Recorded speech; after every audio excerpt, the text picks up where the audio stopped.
Alhamdulillah si anak ini masih hidup, masih bisa bernapas. Akhirnya sama warga situ cepet-cepet dilakukan pertolongan pertama. Akhirnya keluarlah air dari mulutnya.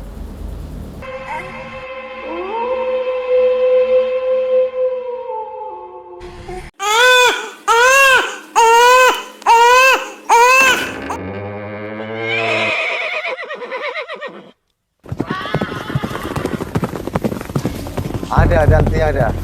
Yang ada pastinya akan tiada. Dan yang tiada ini dulunya pernah ada. Seperti halnya makhluk astral. Keberadaan mereka ada di sekitar kita. Percaya dan tidak percaya, mereka tetap ada. Ikuti terus channel favorit Anda, Dimensi Teror, bersama saya, Beki Sakuri, yang akan mengulas tentang dimensi supranatural dan metafisika secara realistis.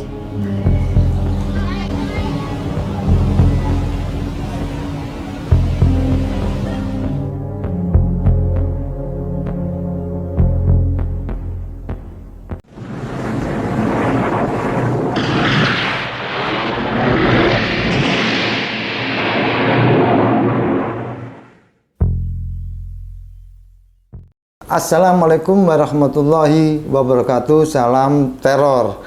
Bertemu kembali dengan saya Beki Sakuri dalam channel Dimensi Teror tema horor.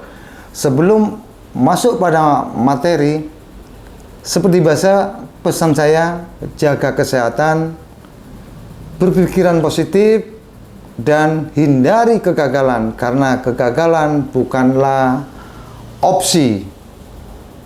Oke. Pada episode kali ini saya mengangkat tema tentang teror makhluk halus yang menjadikan anak-anak tumbal. Kisah ini merupakan kisah nyata dari pengalaman saat penanganan yang kami lakukan. Seperti biasa, nama tokoh tempat kami samarkan guna menjaga privasi yang bersangkutan. Teror kali ini melanda sebuah perkampungan padat penduduk yang ada di Surabaya, tepatnya di daerah Simo. Seperti apa kisah selanjutnya, kisah selengkapnya, ikuti terus channel ini. Oke, bertemu kembali dengan saya Beki Sakuri dalam channel Dimensi Teror tema horor.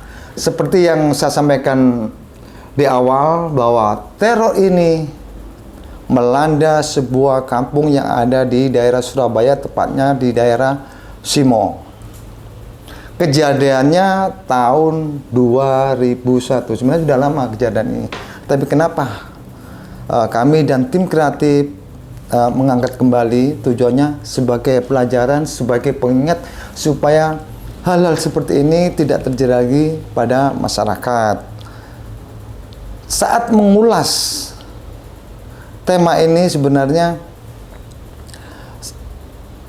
sangat-sangat menguras pikiran, sangat menguras emosi, sangat menguras perasaan, karena kami tahu apa yang kami lakukan pada saat itu kurang lebih 21 tahun yang lalu. Perasaan kami dan tim merasa iba, merasa kasihan dengan korban yang menjadi tumbal yang dilakukan oleh segerombolan makhluk halus tersebut. Kisah awal. Kisah ini diawali dari dua anak adik kakak yang berusia kurang lebih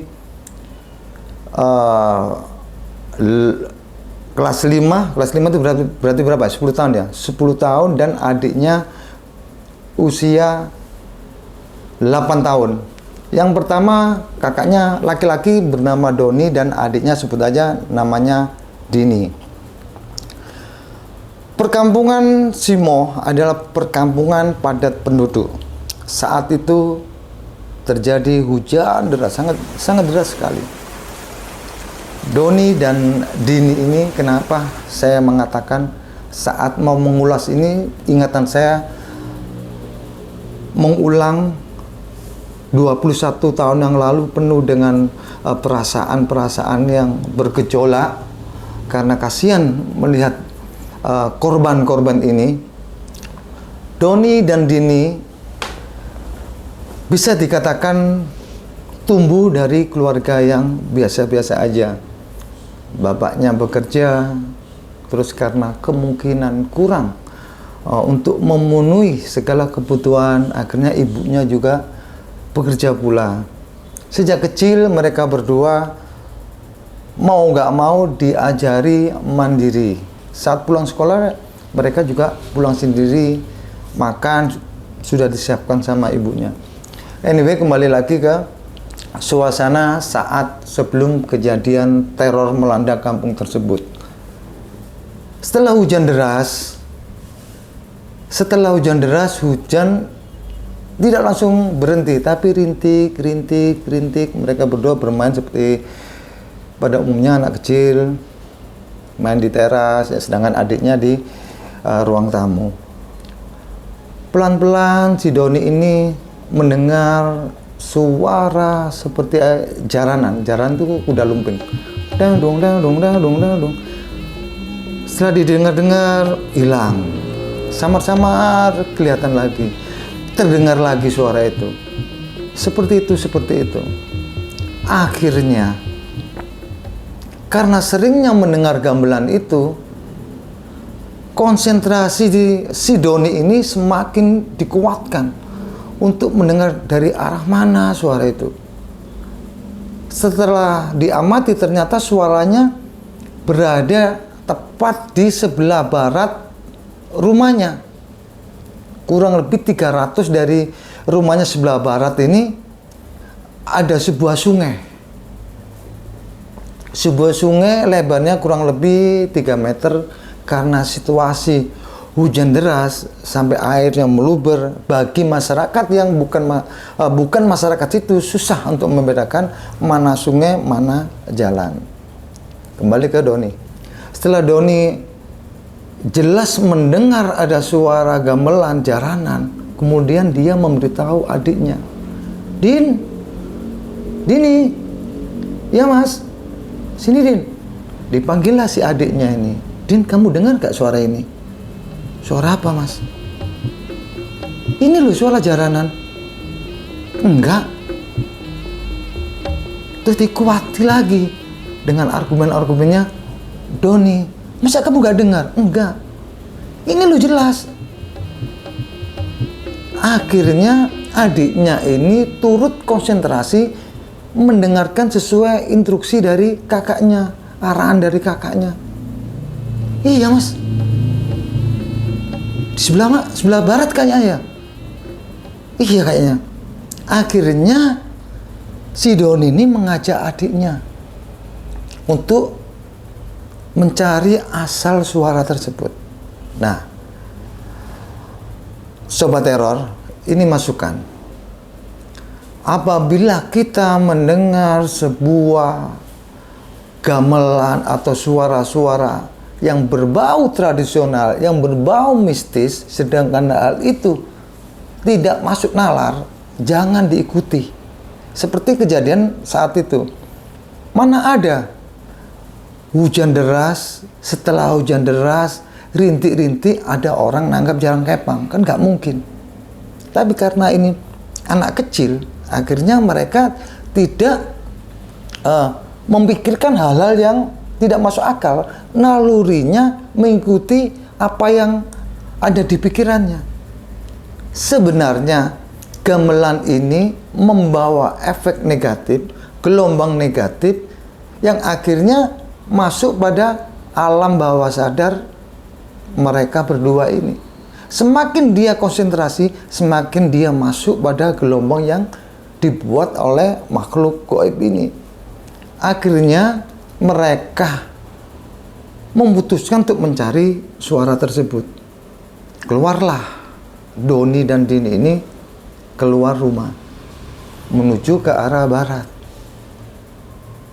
Kurang lebih 100 meter mereka berdua melihat segerombolan orang bawa gamelan, deng dong. Terus ada penari jaranan yang membawa jaran kepang ini. Gini. Itu terus, itu mas, ya, ayo kita lihat. Akhirnya mereka berdua mendekati. Nah. Sedangkan kalau diamati, tidak ada penonton lain kecuali mereka berdua. Ini versi Doni dan Dini, tetapi namanya anak kecil, dia tetap aja mendatangi tempat tersebut. Dia menceritakan bahwa di situ banyak orang, kurang lebih 15 sampai 20 gerombolan ini sesuai dengan bidangnya masing-masing. Ada yang megang kemung, ada yang megang gong dan sebagainya, ada yang penari dan sebagainya. Lama-lama semakin dia dekat, semakin dia mengamati proses jaranan ini, alam bawah sadarnya sudah semakin kuat masuk pada dimensi gaib. Bagaimana nasib Doni dan Dini setelah dia masuk ke alam gaib yang diciptakan, yang dibuat oleh gerombolan makhluk ini? Saksikan terus Dimensi Teror.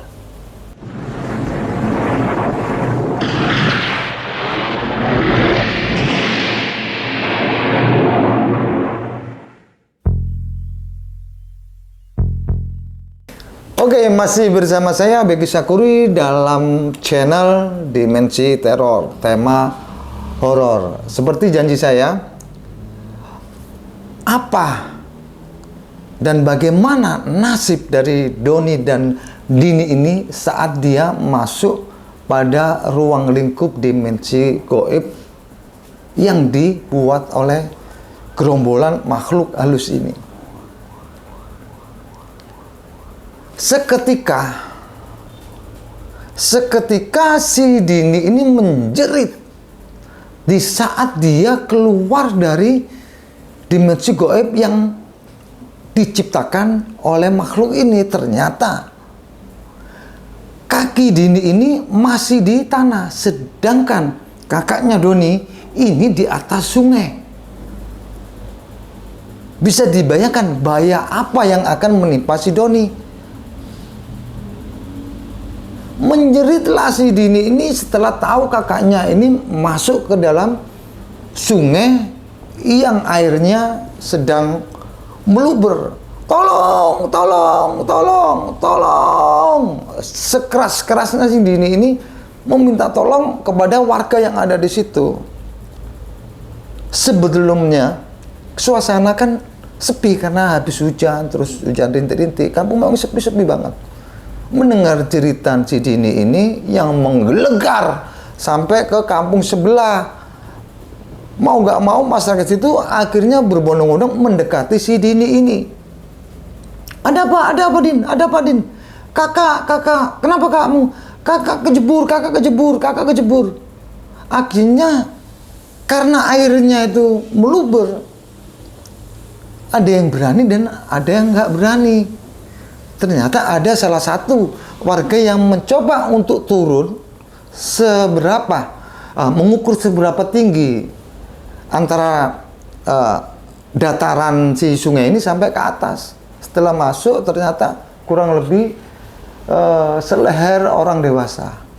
Akhirnya dipikir akan tidak membahayakan masyarakat situ, orang dewasa khususnya. Akhirnya mereka mencari si Doni ini dengan mencebur sambil tangannya merogoh-rogoh gini.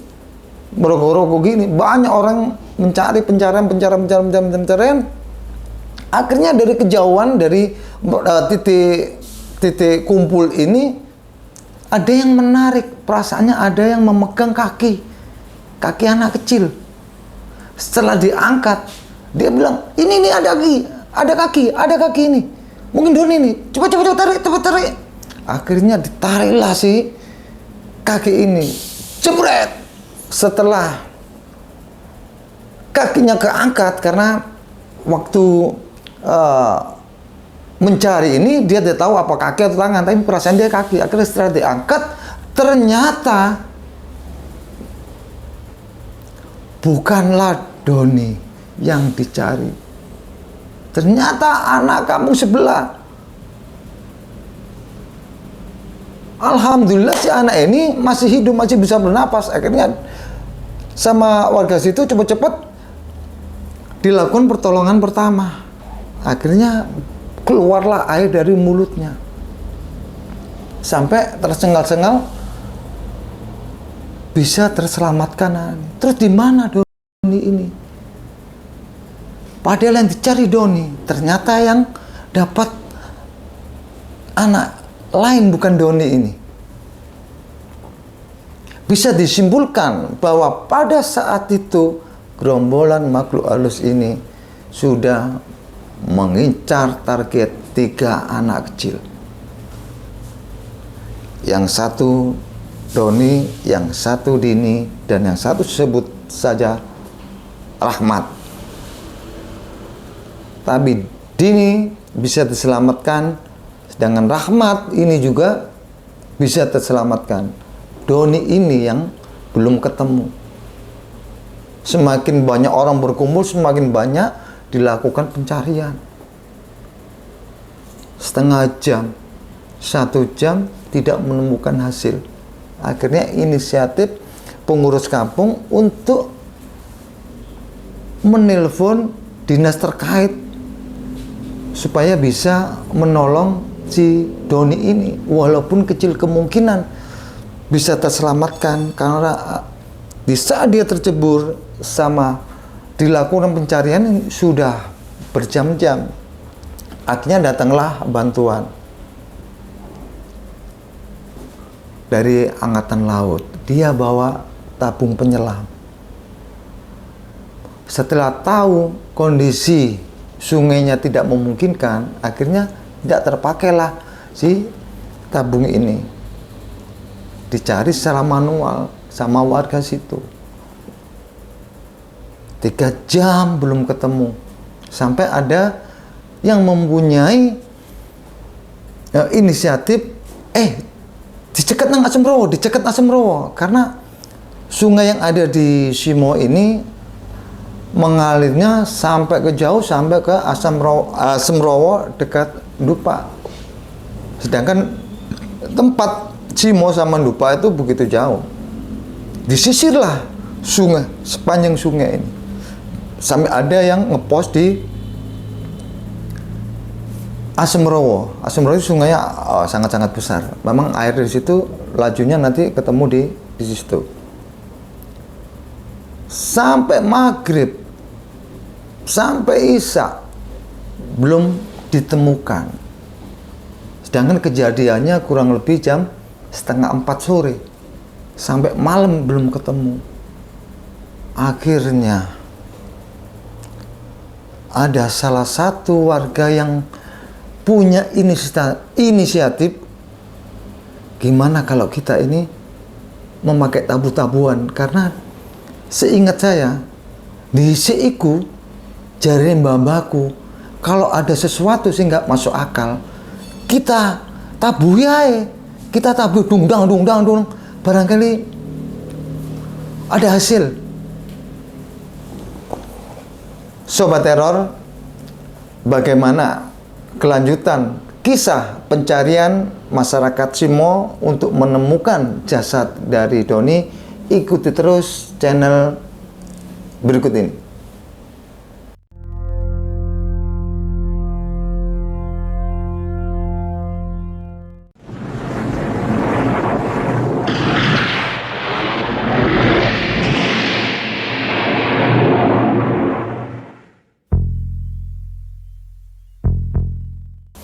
Oke, bersama dengan kami lagi, bersama saya Beki Sakuri dalam channel Dimensi Teror Tema Horor.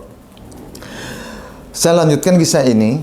Kisah ini memang sangat memilukan apabila ini diangkat menjadi cerita pendek atau diangkat menjadi cerita di layar lebar. Itu sangat-sangat menarik karena banyak aspek, banyak pendukung yang membuat cerita ini menjadi menarik. Anyway, setelah masyarakat menuruti apa dari saran salah satu warga situ untuk menabui dengan alat-alat dapur. Ada yang bawa panci, ada bawa wajan, sodel dan sebagainya. Akhirnya keliling ke area sungai tersebut, sepanjang sungai tersebut.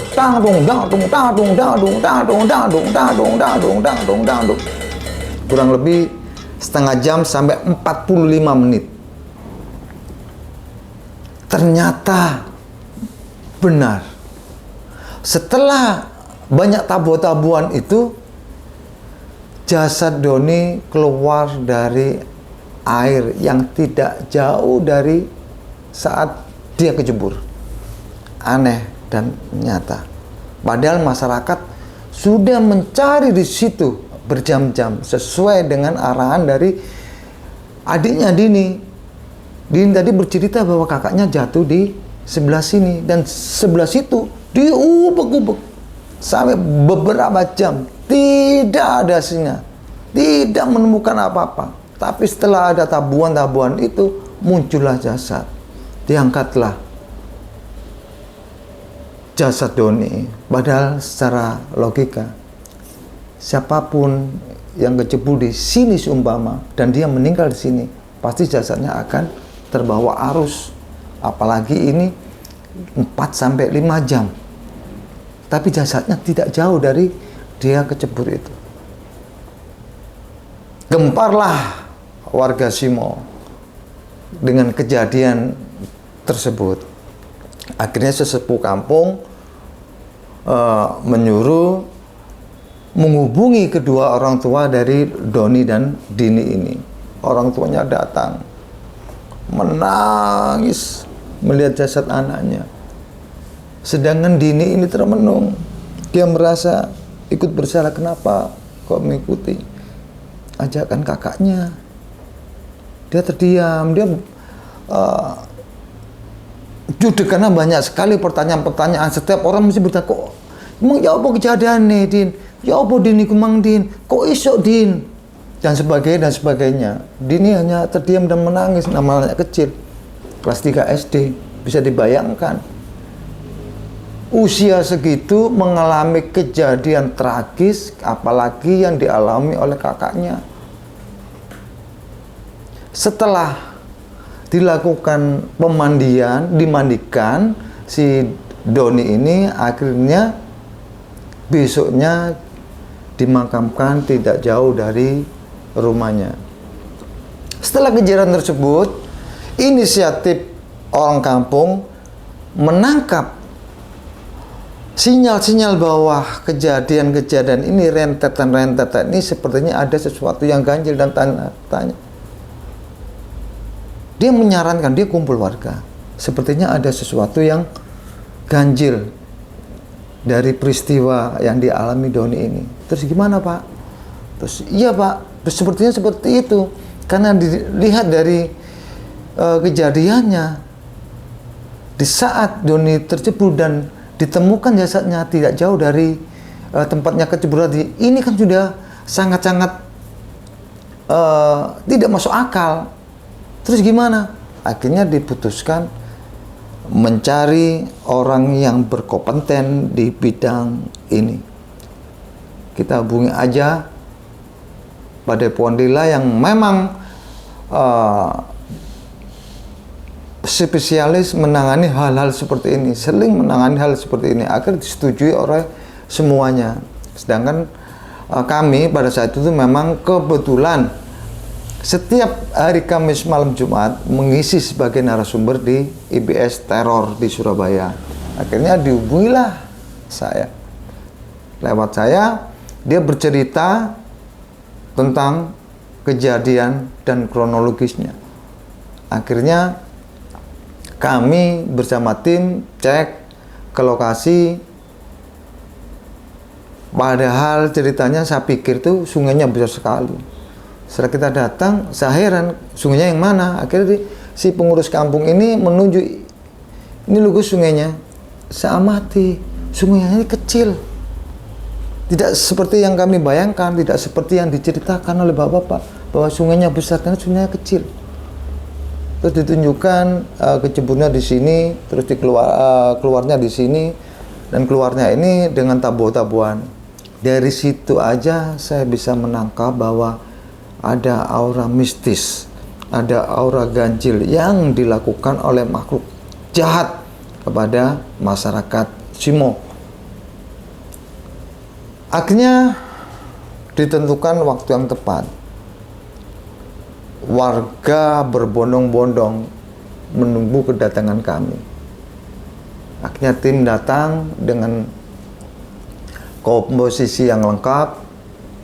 Kami mengamati, kita menganalisa dulu dari cerita-cerita serta tempat kejadian perkara. Di situ kami temukan ada sisa-sisa kejahatan yang dilakukan oleh makhluk halus. Jahat bener ini orang, jahat bener ini makhluk. Apalagi kami mendengar sendiri dari saksi-saksi bahwa sebenarnya yang menjadi korban rencananya itu 3 orang. 1 Dini, 1 kakaknya Doni, dan 1 Rahmat. Tapi yang Rahmat bisa terselamatkan, juga Dini. Yang meninggal hanya Doni. Apa nggak jahat? Anak-anak usia kecil, masih SD, mau dijadikan tumbal oleh keberingasan makhluk halus. Seperti biasa, tengah malam kami melakukan eksekusi. Akhirnya setelah tim melakukan pendeteksian, akhirnya mengerucut bahwa memang kematian Doni kematian yang tidak wajar, kematian karena ulah makhluk halus. Seperti apa penanganan yang kami lakukan? Ikuti terus channel Dimensi Teror. Oke, bersama kami Begi Sakuri dalam channel Dimensi Teror tema horor. Terima kasih Anda masih terus mengikuti channel ini. Saya ucapkan terima kasih.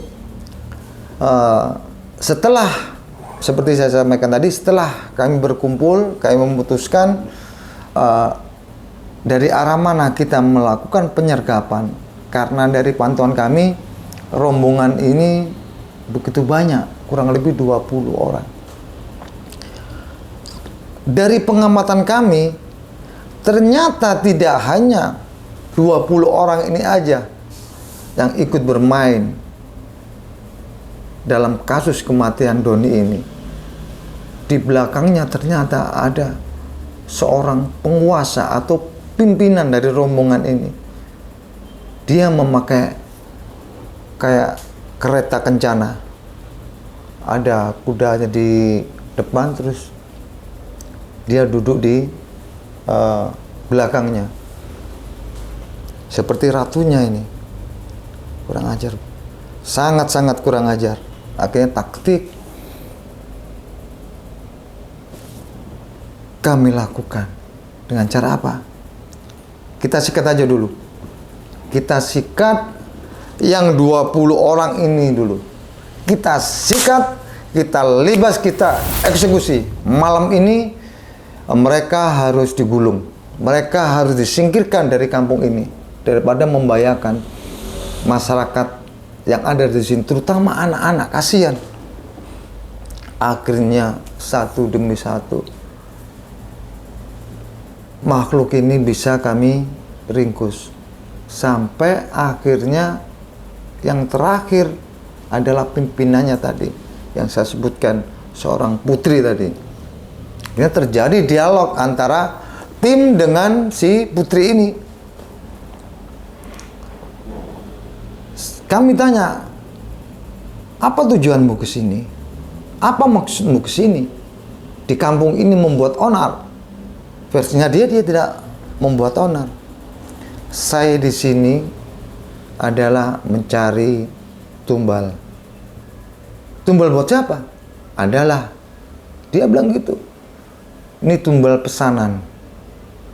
Akhirnya kami menyuruh dia pergi. Padahal walaupun dia tidak mau pergi, tetap kita sikat.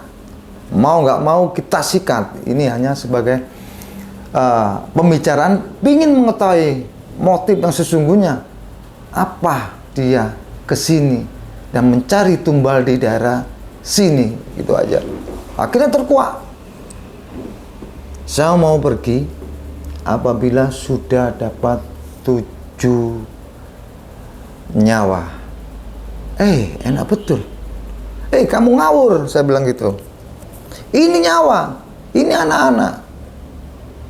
Kok tega kamu berbuat seperti itu? Dia santai, gak masalah. Kan tambah emosi nih, tim yang ada itu semakin emosi. Tapi sabar, kita harus tahu maksud dan tujuan dia. Dia menceritakan bahwa dia ini ada yang menyuruh mencari tumbal pesanan dari orang-orang tertentu, mungkin untuk pesugihan dan kegiatan yang lainnya. Dia dengan media jaranan ini untuk menarik anak-anak yang notabene-nya kurang diperhatikan oleh orang tuanya. Mungkin orang tuanya sibuk bekerja, dia sendirian di rumah. Yang menurut dia, anak ini target. Anak-anak seperti inilah target dari mereka. Tuh, kenapa? Menurut dia, jiwa-jiwa seperti ini, anak yang kurang diperhatikan ini mudah dipengaruhi. Ini versinya dia. Kalau anak-anak yang mampu, yang pikirannya itu jernih dan sebagainya, yang apa-apa itu ada, itu susah dipengaruhi, versinya dia. Jadi dari pengalaman ini, dari kejadian ini, alangkah baiknya kita memetik pelajaran berharga, apalagi sebagai orang tua. Apapun ekonomi kita, apapun taraf hidup kita, alangkah baiknya kita tetap memperhatikan anak-anak kita supaya tidak hanyut, tidak menjadi target korban keganasan makhluk halus. Lanjut cerita, akhirnya tim sepakat untuk melibas pimpinan dari rombongan ini. Terjadilah pertarungan seperti yang sudah-sudah. Ternyata si pimpinan ini juga mempunyai ilmu lebih. Dia tidak gentar apapun menghadapi serangan dari kami. Agak lama terjadi pertarungan-pertarungan ini, dan alhamdulillah akhirnya si pimpinan ini, si putri ini akhirnya tumbang. Tapi perlu diketahui ya, saya bilang putri ini bukan berarti ini putri-putri yang seperti banyak orang ketahui, bukan putri Nyi Blorong atau putri Nyi Lor gitu dan sebagainya, bukan lah. Supaya sobat teror bisa membedakan. Akhirnya setelah pimpinan ini bisa kita ringkus, kita pindahkan ke suatu tempat yang tidak saya sebutkan di sini. Setelah pengerjaan selesai, harapan kami tim Kampung Simo yang sebelumnya menjadi target pembunuhan massal oleh makhluk halus bisa aman. Dan alhamdulillah setelah pengerjaan itu tidak ada lagi kejadian-kejadian yang mengenaskan di daerah tersebut. Sebelum saya mengakhiri kisah ini, untuk sobat teror semua, barangkali mempunyai kisah mistis, mempunyai kisah teror, bisa berbagi dengan kami, bisa komen, bisa juga menjadi narasumber. Dan ini alamat kami. Akhirul kalam, assalamualaikum warahmatullahi wabarakatuh. Sampai bertemu kembali. Dadah.